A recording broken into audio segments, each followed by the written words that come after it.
The bustling hum of the airport terminal faded as the camera panned across the sea of passengers, each lost in their own world, some hurrying, others lingering. The familiar scent of coffee, mixed with the faint sound of announcements overhead. Gate 17, a busy nexus in the airport, buzzed with activity as travelers shuffled through, clutching boarding passes and luggage. At the front of the line, a small yet commanding figure stood. Charlotte Brooks, no more than 11 years old, dressed in a perfectly pressed military uniform. The deep navy jacket with its gold-trimmed lapels caught the light, and the silver badge pinned carefully to her chest gleamed softly. It wasn't just a uniform, it was a statement, a mark of respect and sacrifice. The young girl's quiet presence drew little attention at first, her posture straight. Hands folded calmly in front of her, the line in front of her shifted. A mix of first-class passengers making their way past. The flight attendants behind the counter exchanged quick, polite words as travelers filtered through. Then there was Dana Holloway, a flight attendant with over 18 years of experience. She moved through the terminal like she owned it, an air of control exuding from every step. Dana's eyes scanned the crowd like a hawk, sizing up the passengers. In the way only someone with her years of service could, our gaze locked onto Charlotte, momentarily pausing. There was something in her look, a swift judgment passing over the young girl's uniform. The way she stood, first class only, Dana said, her tone sharp, yet polite, too polite, almost forced. Charlotte glanced at her, a flicker of surprise crossing her face. She was used to people mistaking her for someone else, assuming she was playing dress-up or part of some school program. Charlotte didn't move, not yet.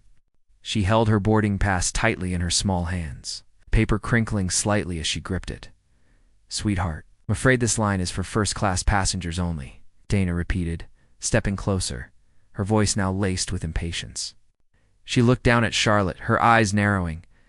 "Are you sure you're in the right place?" The words hit Charlotte like a cold gust of wind, but she stood her ground. "Yes, ma'am. I have a boarding pass." Dana's lips curled into a tight smile, the kind she had perfected over years of dealing with passengers who thought they were entitled to more than they deserved. She glanced at Charlotte's boarding pass, barely skimming the paper, dismissing it in an instant. But it was the badge that caught her attention again, that shining piece of metal pinned to the girl's chest. It didn't seem real. To Dana, it looked like one of those novelty items. A prop for some game, maybe. It wasn't the kind of thing someone her age would wear. And certainly not someone without a VIP assistant or an entourage. "Where are your parents?" Dana asked, her voice colder now, as though she was interrogating a suspect rather than a child. Charlotte's voice remained calm, unwavering. Flying separately, Dana tilted her head, her eyes scanning Charlotte up and down. She crossed her arms, sizing the girl up. "You're not military, and you're not first class. So, step aside." Still, Charlotte did not move. There was something in her, a stillness that unsettled Dana. Something about the girl's unwavering posture that made the flight attendant pause. She had seen children before, lots of them, but this one was different. Charlotte's calm eyes met hers, unblinking. It wasn't the look of a frightened child. It was the look of someone who knew exactly who they were and why they belonged. Dana's gut told her the girl didn't belong in first class. She'd seen children with wealthy parents try to sneak into first class. And she had a sixth sense about who was real and who wasn't. Charlotte didn't fit the bill. In Dana's mind, she was an imposter, a kid with no place in this exclusive space. She took another step closer. Raising her hand in a gesture of command, I said, "Step aside." The line had grown tense now. Passengers behind them shifted uncomfortably, looking at their watches, muttering softly. The growing unease was palpable. The tension in the air was thick, as if everyone sensed that something wasn't right, but didn't know how to stop it. Dana's patience was thinning. "Move aside. You're holding up the line." The little girl stood her ground. She didn't speak, didn't react. She just held her boarding pass firmly, her other hand still gripping the badge. "Please don't touch that," Charlotte said softly, as Dana reached for the badge again. Her voice was barely a whisper, almost too quiet, but it cut through the air sharply, as though every word carried weight. Dana's eyes flashed with frustration. "You think you can just flash some fake pin and walk onto a first-class flight?" she snapped. And then, without warning, it happened. The slap landed sharp and loud, echoing across the terminal like a gunshot. It hit Charlotte's cheek with force, making her stumble back a step. The sound hung in the air, reverberating. In the stunned silence that followed, the businessman standing behind her dropped his coffee in shock. A flight attendant across the counter gasped. Even the gate agents froze, fingers suspended midair above their keyboards. For a split second, everything paused. Charlotte didn't cry. She didn't scream. She didn't even flinch. Slowly, her small hand reached down to the floor, picking up the badge. She straightened herself, tucking it back onto her chest. The passengers around her didn't know what to say, but they were all staring now. Dana stood frozen, her hands still hovering, unsure of what to do next. The energy in the terminal had shifted, but she couldn't understand why. Charlotte's voice was calm. It's calm for someone who had just been slapped in front of dozens of people. "You may want to call your supervisor," she said softly, almost as if she were reminding Dana of something she had forgotten. "In the Department of Defense." The words, spoken so softly, hung in the air, heavy with meaning. Dana took a shaky step back, still bewildered, while Charlotte remained composed, as if nothing out of the ordinary had happened. She didn't raise her voice. She didn't need to. In the silence that followed, everything was about to change. Charlotte. Brooks sat alone in the far corner of the VIP lounge at Fort Liberty Airport. Her posture was impeccable, as it always was, legs crossed neatly at the ankle, hands folded in her lap. The faint hum of conversations around her felt distant, as if the world existed at a remove. The lounge was quiet, the kind of place where people came to wait, wrapped in their own thoughts, moving between a sense of purpose and indifference. Charlotte, however, was far from indifferent. She had a purpose, an important one. She looked up at the digital clock above the terminal doors, her gaze fixed as the seconds ticked away. In a few minutes, her flight to Washington, D.C. would begin boarding. She would fly to the capital, where she would accept a medal on behalf of her brother, Corporal Adam Brooks, who had died 3 months ago in Helmand, Afghanistan. He had been just a few months shy of his 24th birthday. Charlotte ran her thumb slowly along the edge of her Gold Star Baja symbol worn only by those who had lost a close family member in military service. It was more than a mere trinket. To her, it was a connection, a bond she would never let go of, even though her brother was gone. The badge, polished and worn from constant handling, had been a gift from Adam before his deployment. It carried the weight of a sacrifice that few could truly understand. She didn't want to be here not like this. Charlotte had never been one for the spotlight. She wasn't the type to seek attention, let alone crave it. But this trip, this flight to the capital, wasn't about comfort or accolades. It was about honoring Adam, and if this was what it took, she would do it. Her father, General Donovan Brooks, had always told her that her brother stood for something greater. And today, so do you. He had said that morning before he left for base. Charlotte hadn't said much at the time, just nodded, the words hanging in her mind. It was one of those moments when you could only understand the weight of something after the fact. And now, sitting here in the lounge, she understood. This wasn't just a flight. It wasn't just a ceremony. It was a part of something bigger, a legacy. Yet, despite the significance of her journey, Charlotte felt invisible. People glanced at her, but it was a cursory glance, a polite acknowledgement of someone in a uniform. Some assumed she was part of a school program. Others offered faint smiles, as if recognizing her as part of a scene they'd seen before. Cute, they might have thought, but no one asked her why she was here. No one asked about the loss she carried, the weight she had to bear alone. Charlotte had grown used to being overlooked, her life a series of quiet, unnoticed moments. She would live the rest of her days in the shadow of a war that no one truly understood, but she didn't mind. The silence, in many ways, was easier. Her eyes briefly drifted across the lounge to a woman walking briskly past her, a stiletto heel clicking on the polished floor. Charlotte noticed how the woman glanced at her briefly, muttered something under her breath to her husband, and then continued on her way. Charlotte didn't catch the exact words, but she knew the tone. Kind that assumed she was just another child playing dress-up.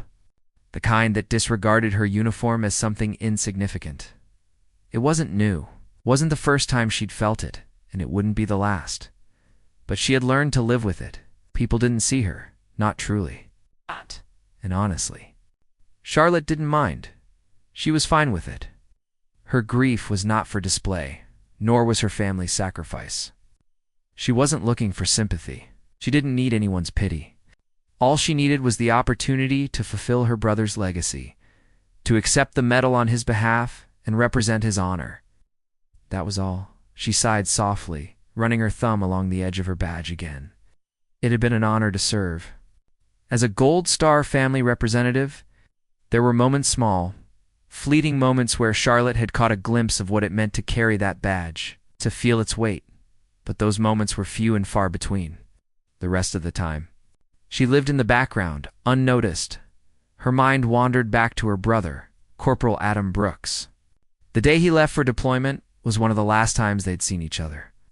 She remembered standing on the tarmac with her parents, the cool winds brushing past them as Adam climbed into the transport. He turned back for a moment, gave her a nod, a smile, and then was gone. That was the last time she saw him alive. A week later, the notification came. Killed in action. He'd died in an explosion while trying to protect his unit during a firefight. It wasn't just the loss of her brother that hurt. It was the emptiness of knowing that a piece of her was forever gone. Adam had been her protector, her confidant, and her best friend. His absence carved a void in her heart that no amount of time would ever fill. Yet, despite the pain, Charlotte had never let herself fall apart. She wouldn't do that. She couldn't. She had been given the badge not out of sympathy, but because it was a symbol of her brother's service and sacrifice. Charlotte had earned it through grief and resilience, not by simply being his sibling. It was a burden, but it was one she carried proudly. The boarding announcement interrupted her thoughts. She looked up. It was time. Her flight was ready, and she would soon take her seat among the passengers. Just another face in the crowd, only this time her purpose was clear. She wasn't just traveling to receive a medal. She was carrying her brother's legacy as she stood up, adjusting the crisp fabric of her uniform. She felt the weight of the moment settling in once more. She wasn't invisible anymore. Today, people would see her for who she truly was, not just a child, not just a passenger, but the sister of a hero. She walked toward Gate 17 with steady steps, her heart racing with a mixture of sadness and pride. Today, she would be seen. Dana Holloway had been a flight attendant for over 18 years. In her world, the airport terminal was a stage, and she played her role with precision and authority. Every glance, every gesture, every word calculated. She had mastered the art of navigating the crowded halls, managing unruly passengers, and keeping the peace. She could spot the seasoned travelers, the ones who belonged in first class, with just a glance. It was something she'd honed over time, a sixth sense, a gut test she trusted without question. Dana moved with a certain grace, sense of control that only years of experience could bring. She knew exactly where to stand, when to smile, when to raise her voice, and when to let things slide. Like that. But that was before she saw Charlotte Brooks at first. Dana didn't think much of the small girl standing near the first-class line. She assumed Charlotte was just another child trying to push her way into an exclusive area. Dana had seen it all before, entitled parents attempting to use their children to get access to places they didn't belong. It was a game that some families played to skip ahead, to pretend they had a seat at the table when they clearly didn't. Dana could spot them easily. Charlotte didn't fit the typical profile. The girl's military-style uniform stood out, but Dana wasn't fooled. Kids didn't belong in first class unless they were with someone important, and this girl didn't have that look. No parents in sight, no high-end luggage, no assistant to guide her. Just a small duffel bag and that shiny, polished badge pinned to her chest. It looked like the kind of thing someone would get at a tourist shop, not a real military badge. Dana's gut told her that this girl didn't belong. And Dana's gut had always been right. She approached Charlotte slowly, her eyes scanning the young girl's attire, taking in every detail with the meticulousness of someone who had spent years scrutinizing passengers. Posture, clothing, tone. A voice, these were the signs Dana relied on. And this child, well, she didn't fit the mold. The moment Dana spoke, she knew something was off. The girl's calm demeanor unnerved her. Most children, especially when confronted in such a setting, would squirm or fidget, maybe even cry, but Charlotte didn't flinch. Instead, her response was polite but firm. Dana asked again, "Are you sure you're in the right place?" But the girl just nodded, holding up her boarding pass as if to prove her point. It looked legitimate. But Dana wasn't convinced. There was something in Charlotte's eyes, something that didn't sit right with Dana.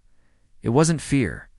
It wasn't the typical trepidation that children displayed when confronted with authority. There was calmness.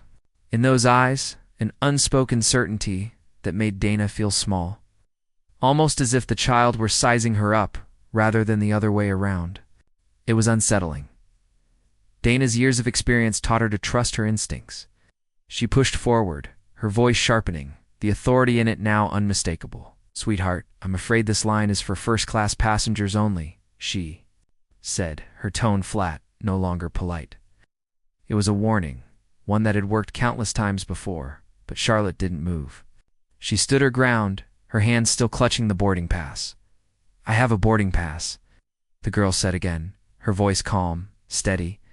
There was something in that voice that rattled Dana, something that made her question her own certainty.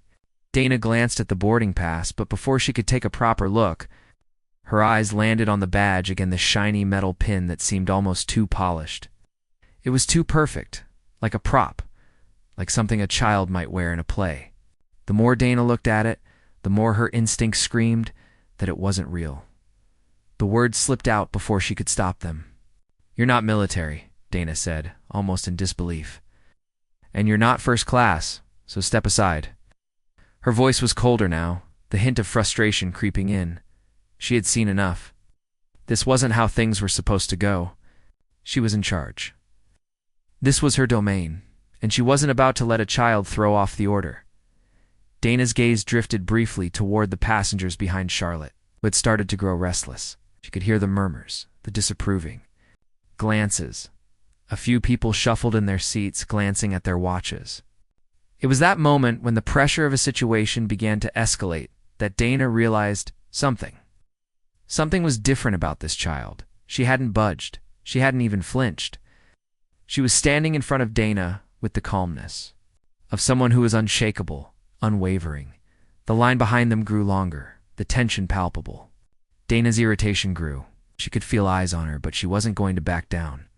"Step aside, kid. You're holding up the line," Dana snapped, her voice rising, her patience running thin. She wasn't going to let a little girl defy her. Not here, not now. But Charlotte didn't move. She didn't react to Dana's sharp tone. It was like she wasn't even fazed by the growing tension around her. "Please don't touch that," Charlotte said softly, as Dana reached for her badge again.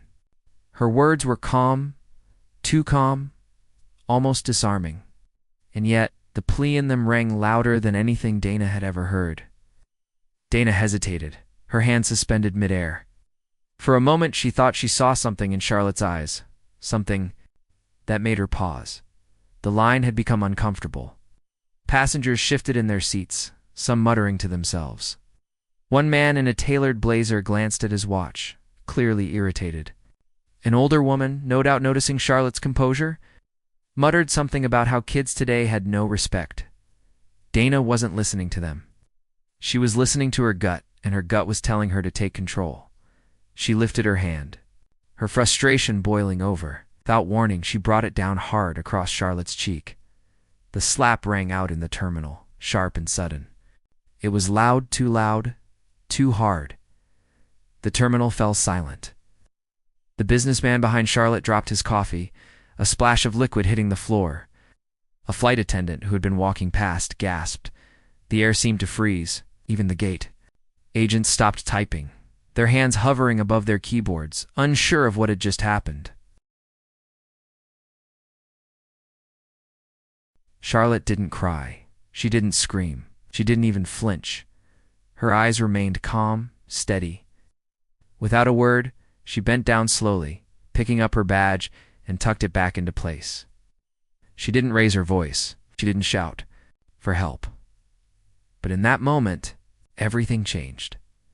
The slap resonated across the terminal like an electric shock, jarring in its suddenness.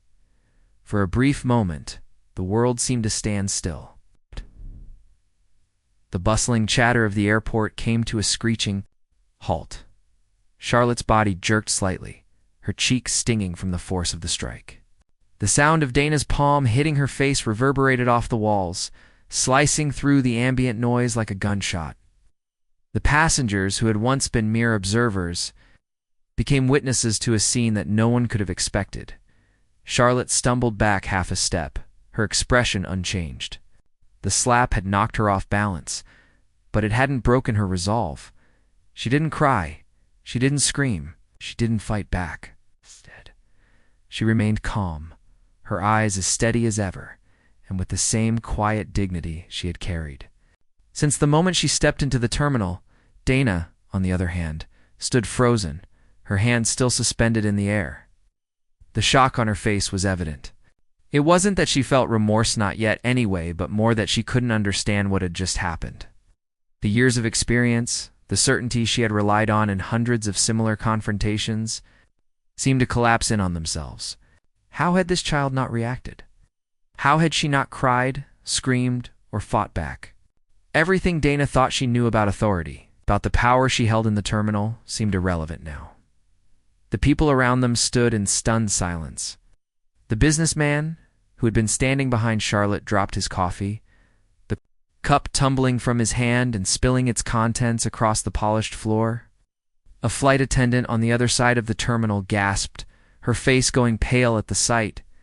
Even the gate agents, fingers hovering over their keyboards, paused mid-action, unsure of how to process what they had just witnessed. Charlotte, however, did not move from her spot.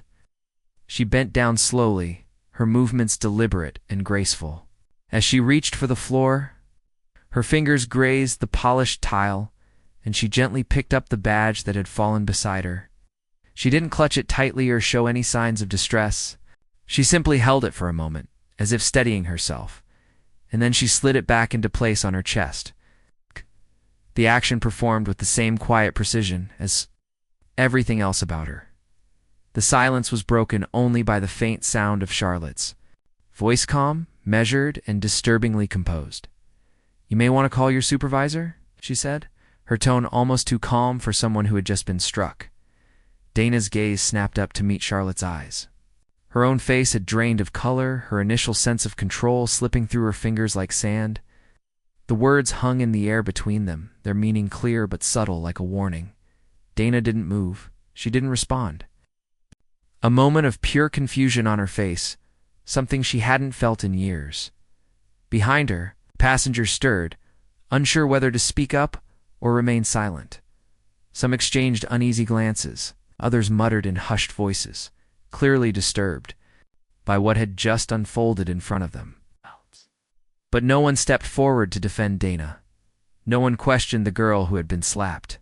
Instead, the terminal felt like a tense battlefield, one where the flight attendant, who had always held the upper hand, was suddenly out of her depth as Charlotte stood there. Silent and still, something shifted in the atmosphere. The air seemed charged, the weight of the moment hanging heavy over them all. It wasn't just the slap. It wasn't even the strange calm of the young girl standing in front of Dana. It was the realization dawning on everyone in that terminal. This wasn't an ordinary incident.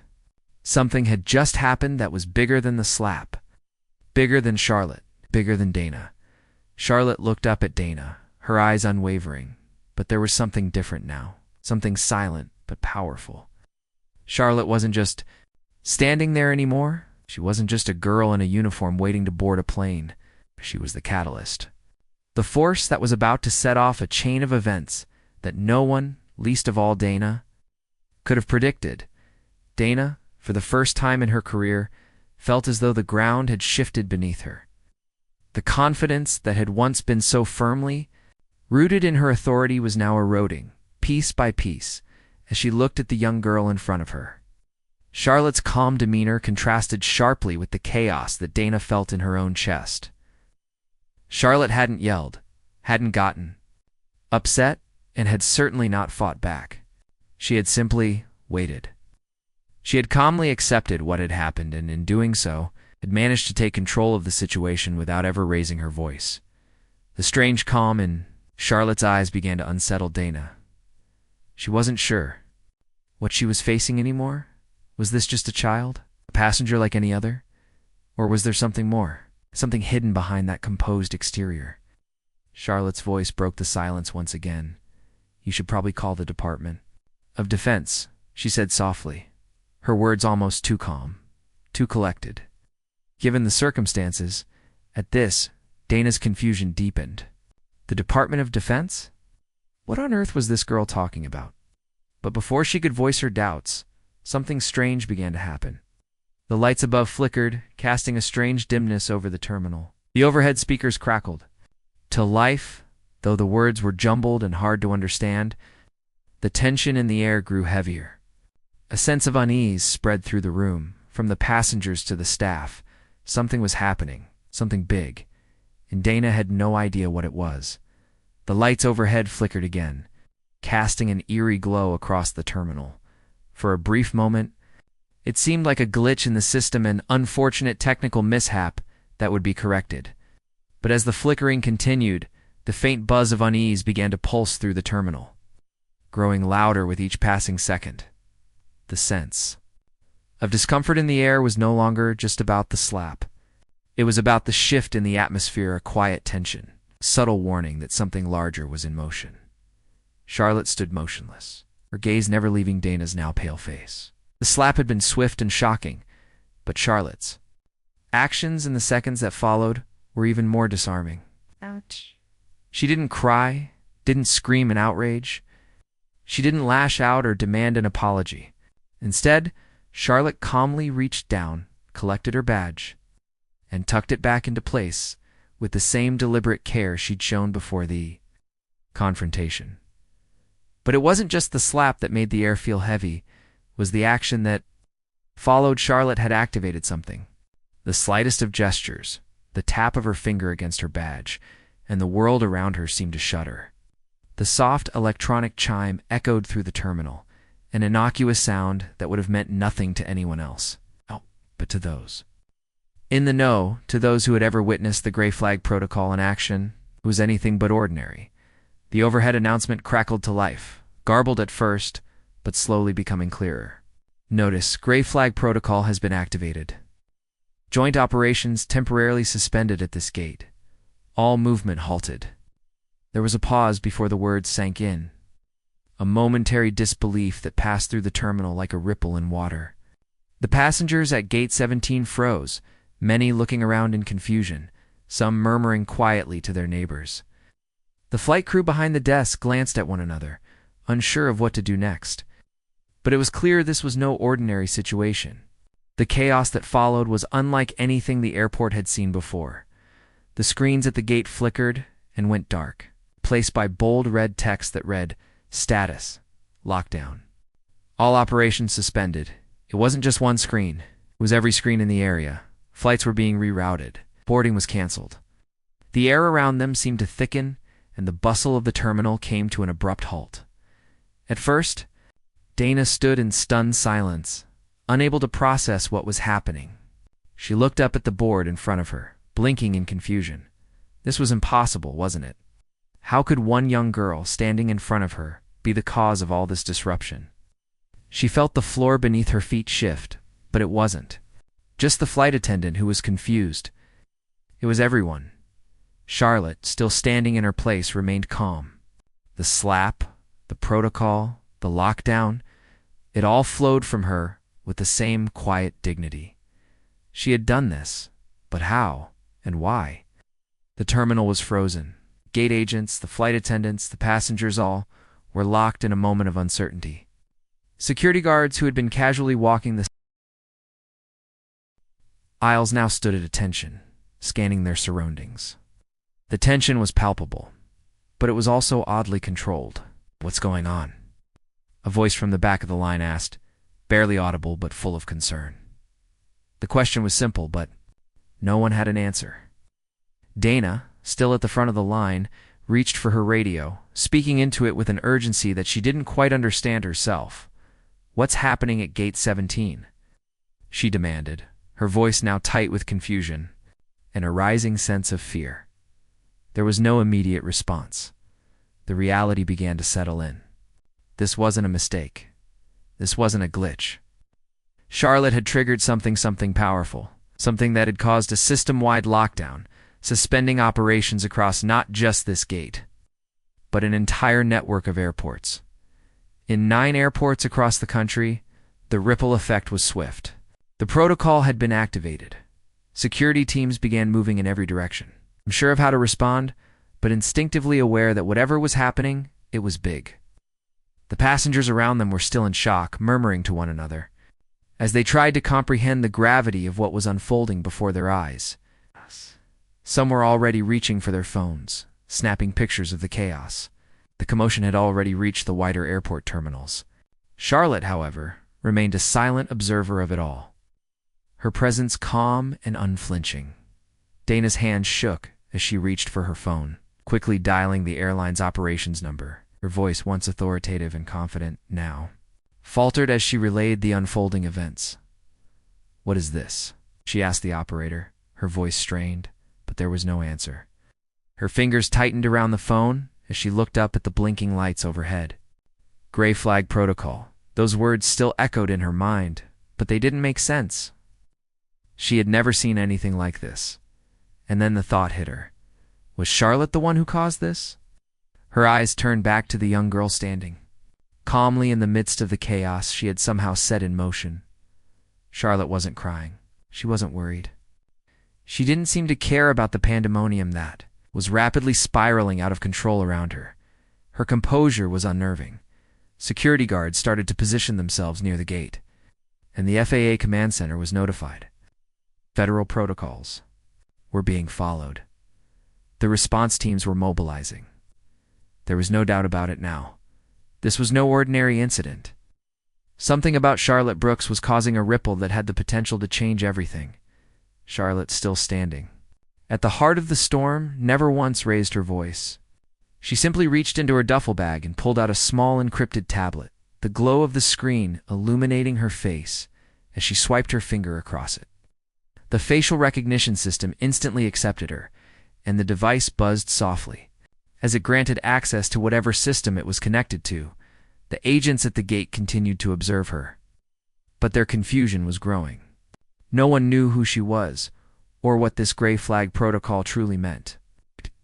They couldn't understand how a child could trigger a nationwide shutdown. But Charlotte understood, and that understanding was more than enough. The ripple from Gate 17 spread quickly, first through the terminal, then through the airport, and soon the entire nation felt its effect. News outlets, which had previously been focused on the daily buzz of flight delays, baggage claims, and canceled flights, suddenly shifted their attention. A new story was breaking, one that would soon dominate every channel and headline. What did this child do to shut down an entire gate?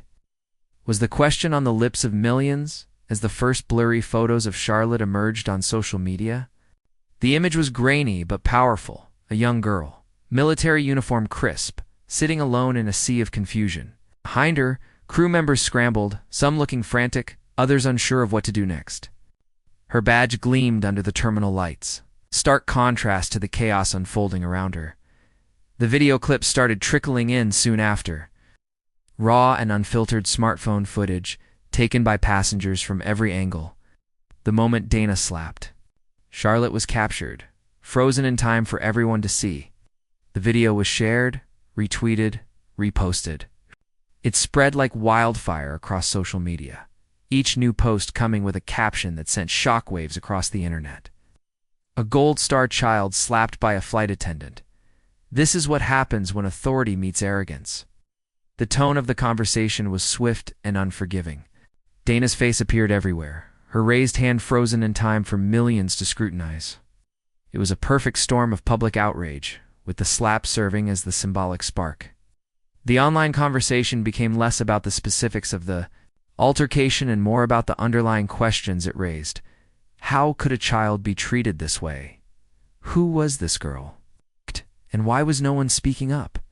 But the story didn't stay confined to the viral videos for long. CNN, Reuters, and 2 local news stations quickly picked up the story, asking for details about the child in the uniform. It wasn't long before the national press realized that they weren't just dealing with a slap at an airport. They were dealing with a story of sacrifice, dignity, and the consequences of unchecked bias. Charlotte Brooks, the child who had been slapped in front of a crowd, was now the focus of a national conversation about respect, military families, and the dignity owed to those who had paid the ultimate price. The media began to dig deeper into her background. Her name, Brooks, was linked to one of the most respected military families in the nation, and it didn't take long for the press to connect her to General Donovan Brooks, one of the most senior officials in the Department of Homeland Security. News about Charlotte's father spread like wildfire, making her story not just one of personal injustice but of national significance. Daughter of General Donovan Brooks shuts down airport. Slapped by flight attendant quickly became a headline that could no longer be ignored. The nation was waking up to a story that they couldn't look away from. The stories in the press began to focus on Charlotte's Gold Star status.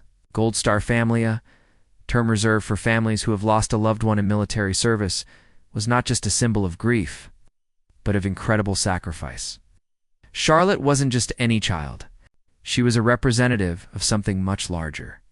The press began to focus on her journey, her brother's death, and the significance of her being the one to speak up in the way she had. But still, there was a lot of mystery surrounding Charlotte's actions. What exactly had triggered the lockdown? What was this gray flag protocol that no one seemed to understand? And most importantly, what was the real power behind Charlotte's badge? The gray flag protocol was not something that was widely known. It wasn't something you could just look up on Wikipedia. It was a classified protocol tied to a specific security system, one that was designed for cases just like this. The protocol could only be activated by someone with the right clearance, someone connected to the military or high-ranking government personnel, and most importantly, someone who understood the weight of the responsibility that came with it. For those in the know, Gray Flag Protocol meant a system-wide security measure that could freeze operations across multiple airports if triggered by the right individual. It was tied directly to military families who had lost loved ones in service, those who were given special recognition for their sacrifice. And within moments, the world would understand that Charlotte was not just any child with a fake badge, but the real deal, a representative of a Gold Star family who had every right to activate such a protocol.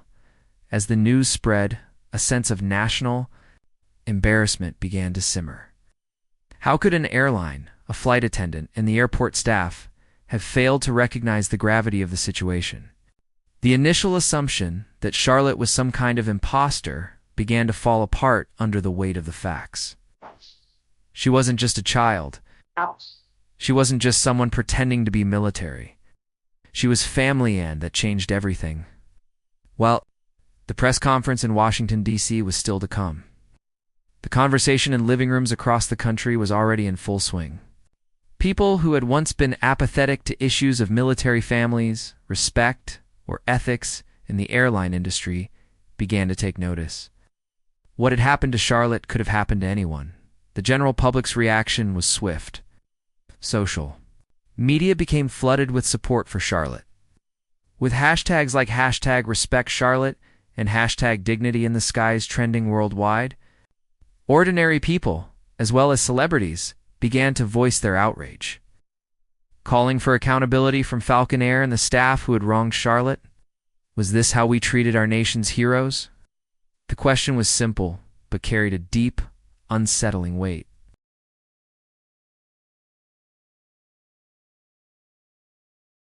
What had started as a simple act of defiance against one flight attendant had now turned into a full-scale public awakening about how people treated one another, especially those who had paid the ultimate price.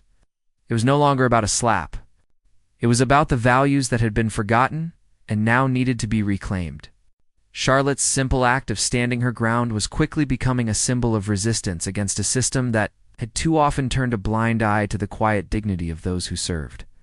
And as the news spread, a quiet, profound shift began to take place in the way people thought about the sacrifice of military families.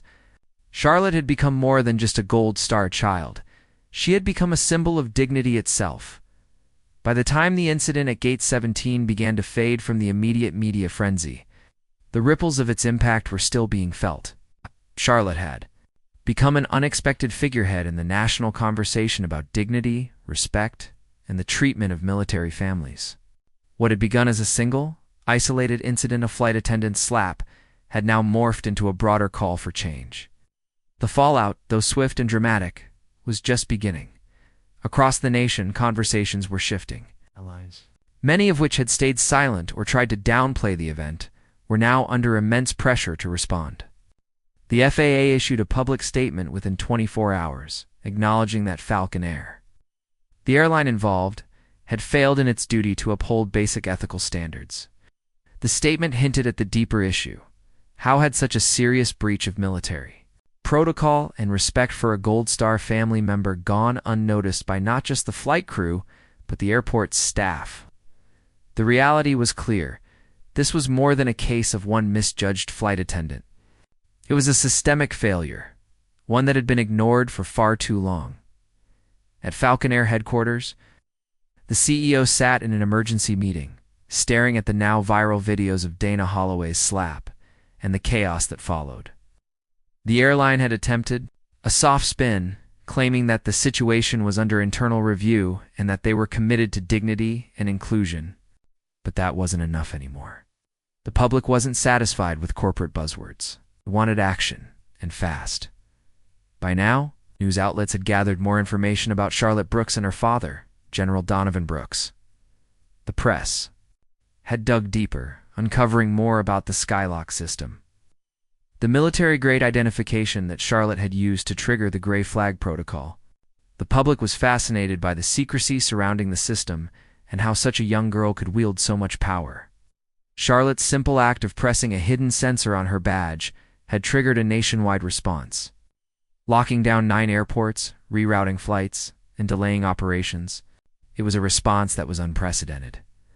The attention turned to the protocols that would come next.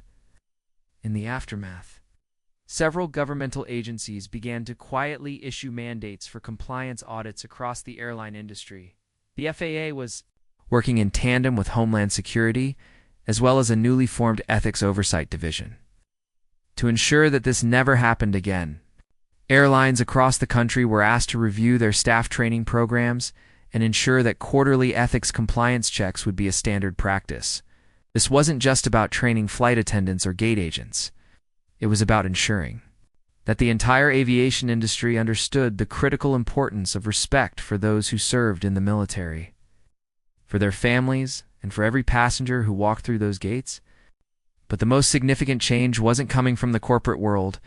It was coming from the people, across social media, in coffee shops, in boardrooms, and on television. People were discussing Charlotte's actions and what they symbolized. A young girl who had been dismissed and belittled by an authoritative figure had forced an entire system to re-examine itself. It wasn't just about her personal struggle. It was a call to action for the nation at large. Charlotte's quiet strength had broken through the noise, shaking the very foundations of what was once accepted as the norm. Charlotte herself, though she was at the center of this whirlwind, remained quiet. She didn't seek the spotlight. She didn't want interviews, didn't care about headlines. In fact, she would have preferred to stay unnoticed. But her actions had ignited a movement, and for her, that was more than enough. As the media shifted its focus to the systemic changes that were unfolding, Charlotte went back to her life as quietly as she had always lived it. Back at home, Charlotte's days were filled with a strange mixture of normalcy and reflection. She returned to school, and though some of her classmates had begun to recognize her, she remained the same quiet, reserved, and unassuming. The difference now was that others didn't see her in the same way. They saw her as something more than just a student. She was a symbol of dignity and resilience. She didn't need to wear that title. It was evident in the way people spoke about her, the way they treated her, Charlotte's father, General Donovan Brooks, stood by her throughout the chaos.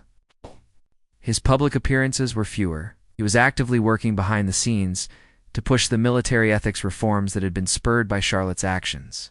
At home, however, he wasn't the general, he was simply her father. Proud of his daughter, proud of how she had handled everything with grace. Charlotte had never been interested in the spotlight, but her father made sure she knew one thing: she had done something important. The FAA's new ethics framework was eventually signed into law, mandating that airlines and airports across the country implement a unified ethics policy, one that would guarantee respect for military families and individuals with skylock status. The regulations were comprehensive, designed not only to protect passengers, but also to prevent discrimination and ensure that dignity was maintained across the board. Despite the overwhelming attention on her, she wasn't seeking praise. She was simply continuing to live her life, with one simple but profound thought: her brother's sacrifice was never forgotten. That was why she had acted in the way she did. The day came when Charlotte was invited to speak at the Global Passenger Ethics Forum in Brussels. The invitation, extended by the European Aviation Commission, surprised her, but her father encouraged her to go. She had, after all, made history. Charlotte had never sought this kind of recognition, but when she stood before an audience of aviation officials, ethics officers, and diplomats, she spoke with the same quiet confidence she always had. In her speech, she didn't talk about the slap or the viral videos. She didn't talk about herself at all. Instead, she spoke about what it meant to be seen, to be valued. She reminded the audience that sometimes it wasn't the loudest voices that made the biggest impact. You don't need a badge, she told them, to know when something's wrong. She spoke about the importance of interrupting normal when normal was wrong. Her words echoed through the room, and as she finished, the room was silent. The applause began, slow at first, then building until it was deafening. The standing ovation that followed was not loud, but it was long. It was a silent acknowledgement of the change that Charlotte had set into motion. It's a change that no one had expected, but everyone could now see. By the time Charlotte returned home, the Passenger Ethics Accord had been signed by 23 nations, and the Skylock Protocol had been officially recognized as a protected federal designation. Charlotte's name was never directly mentioned in the final documents, but those in the know understood the truth. Charlotte Brooks had changed the world. Her badge was tucked away in a drawer now, locked safely, and she hoped she would never need it again. But as she sat at her bedroom window, watching the planes pass overhead in the quiet of the night, Charlotte knew one thing for sure: some changes don't roar in with engines. They land quietly, but they stay.